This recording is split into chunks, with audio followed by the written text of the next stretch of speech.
Yo, this clip is hard to watch, but it's not necessarily because she cheated, but more so what he did when he found out. I'm going to share something that's probably going to make you feel very, very embarrassed for me. Now, this is why this type of clip matters, because most people generally hide their vulnerable moments, and him, well, he's opening up with it. Okay. This is a confession of something that I was doing during my divorce, or after the fact, that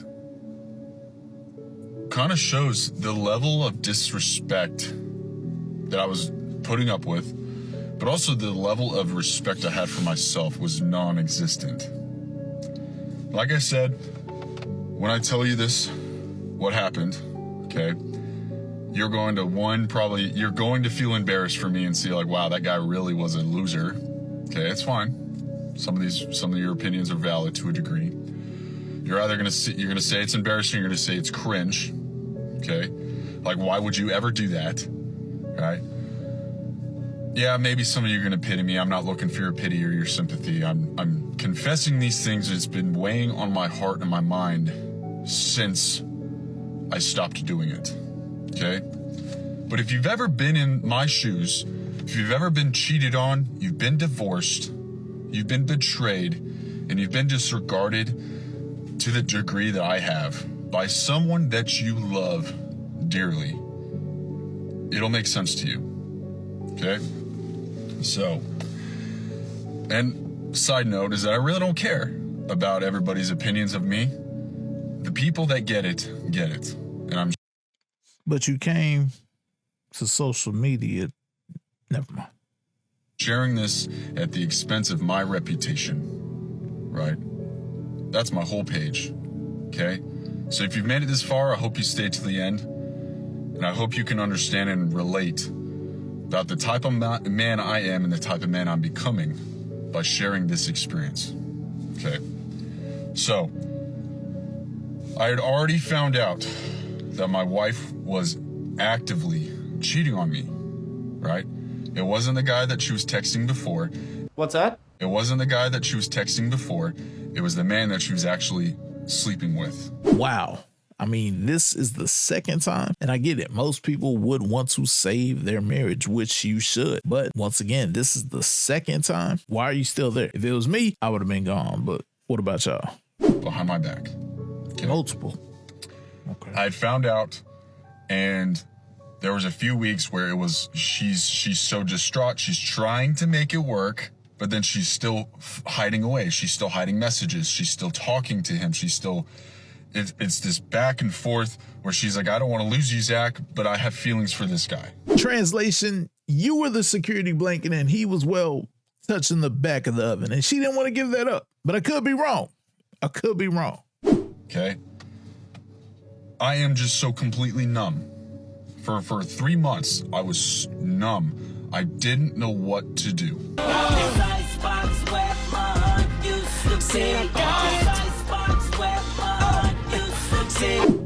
Okay? If you've been in that position, you can 100% agree, right? In hindsight, when you're going to hear this, what I'm about to share with you, you're going to be like, why the fuck did you not just leave? Get out! Just go! Guys, trust me. It's part of the reason why I still have a hard time forgiving myself, and I beat myself up. Why I work so hard with my job and at the gym. Okay? I get it. So, I knew where this guy lived.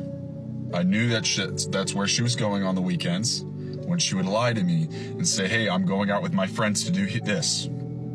Right? And she would not give me her location, right? But I already knew where this guy lived. I knew who he was, right?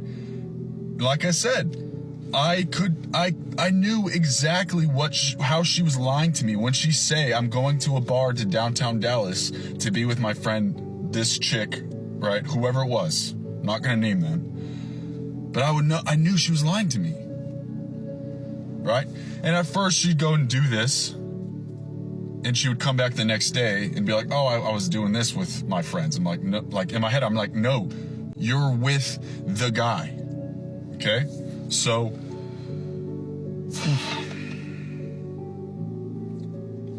I would drive to his house. He didn't have a house, he had an apartment. And I would see her car parked out front. And I would park there, and I would get on my phone, and I would call. I would text, and all she would do is lie, block. But she had no idea that I knew where she was. Whew. And I would sit there waiting. And I had these two things, these two train of thought, right? These two paths in my head that I couldn't believe what my wife was doing. Then I'm actively seeing what she's doing to me. You believed it. Unless you've been in a situation like this, you don't get it. Oh, she's really doing that. I cannot believe it. This woman I would lay my life down for is fucking another man and lying to me.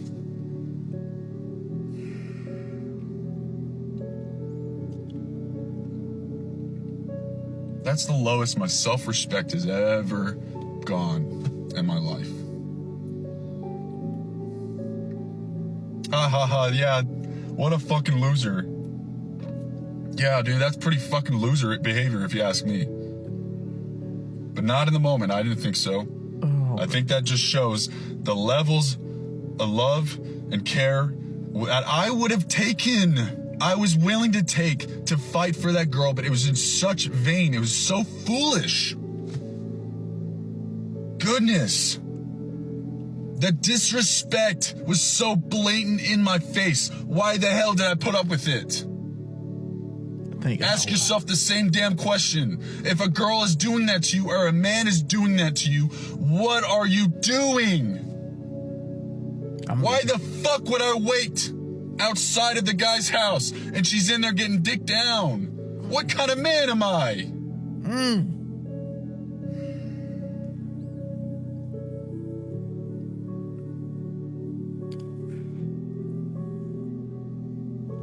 That's who I married. And then it was like, what kind of man am I to marry that type of girl? But at the time, no, I didn't know that's who she was. I didn't know.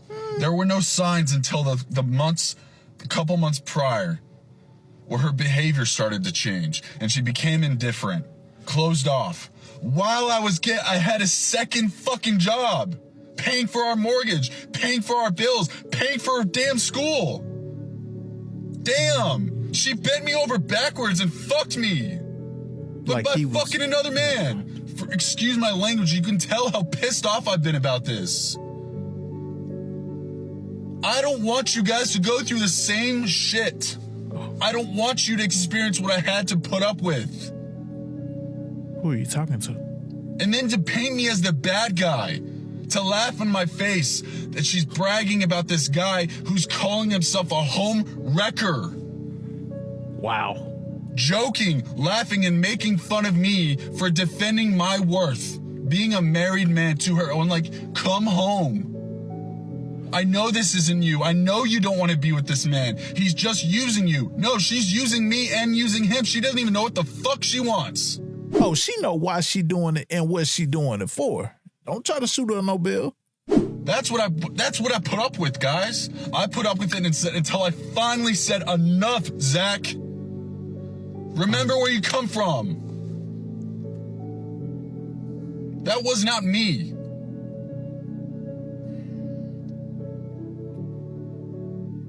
So listen to me, guys. I don't care about the negativity that I'm gonna get from posting this. I don't give a fuck.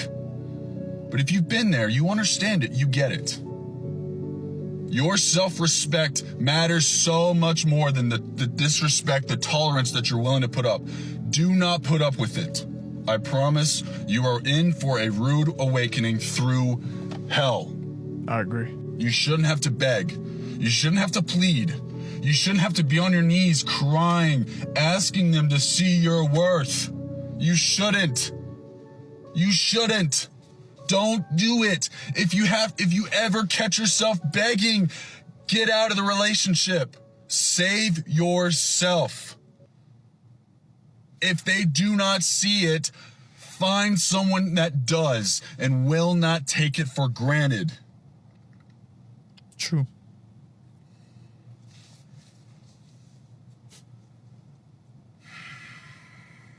I hope that you guys hear this from me and you can take it as a lesson. Okay? That's why I share it. Now, this is why clips like this matter. It's not necessarily that she cheated, but that he kept tolerating it. And it's not that he lost himself because of the betrayal. He lost himself because he kept negotiating with the disrespect. At what point does it mean sacrificing for your relationship if you're betraying yourself?